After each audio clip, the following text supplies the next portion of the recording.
Redstone is one of Minecraft's most confusing and complex systems. Whether you're a new player trying to figure out what the hell is going on, or a redstone veteran who's been doing it for years, no matter the skill level, you're probably doing it wrong.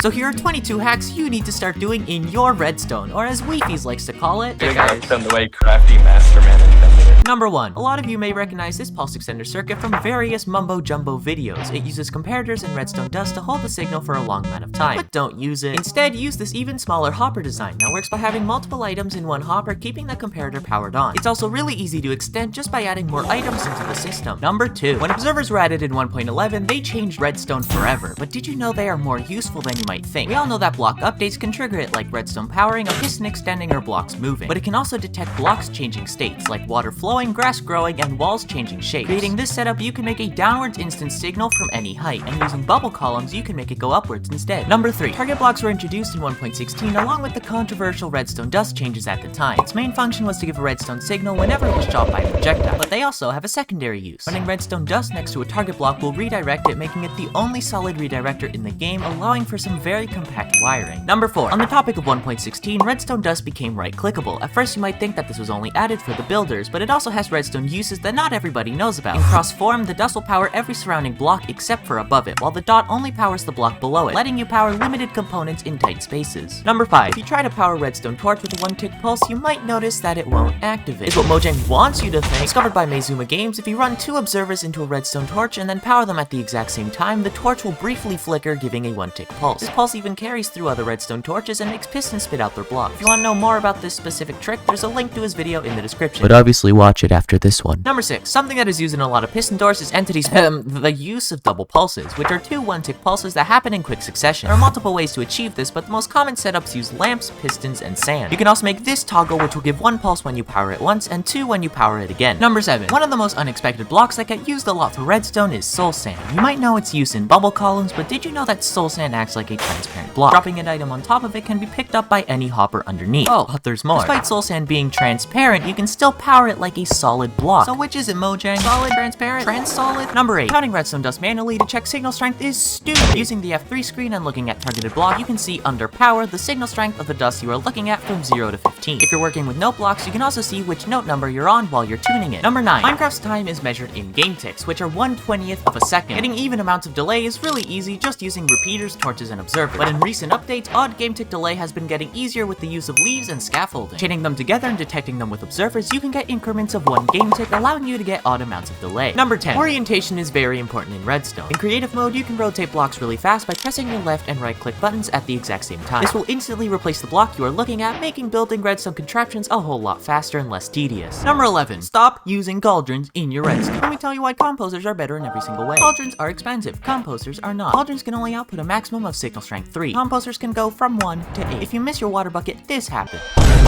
Composters don't use water and use the power of leftover food. Use composters. Composters are better. Number 12. When making a door, manually powering all the pistons helps to figure out what you need to do. But stop using redstone blocks. If you use levers on the side of pistons, it's much easier to make them spit out their blocks. It's also cheaper if you're in survival, and the pistons extension automatically breaks the lever for you. Number 13. If you try to 1-tick a comparator, it won't be able to activate just like the redstone torch. This strange behavior can be used to your advantage, however, to power different things with one redstone line, with the comparator acting like a filter. An example of this can be seen in many old 5x5 piston doors. Number 14. If you've ever messed with 0-tick pulses, you know that pistons can move blocks really fast. But did you know that normal and sticky pistons are different in speed? 0-ticking both, the sticky piston will instantly teleport the block, while the normal one takes a little bit longer. So if you're ever making 0-tick conveyor belts, make sure all your pistons are sticky. Number 15. One of the most heated debates in redstone is Bedrock versus Java. The first thing you should know is that both redstone systems are very different, and a creation that works in both is very rare. Spot the difference time, baby! Which one of these pistons is on Bedrock? If you guessed A, you're right. Bedrock pistons are known to have a big dump. Now watch these 2 doors.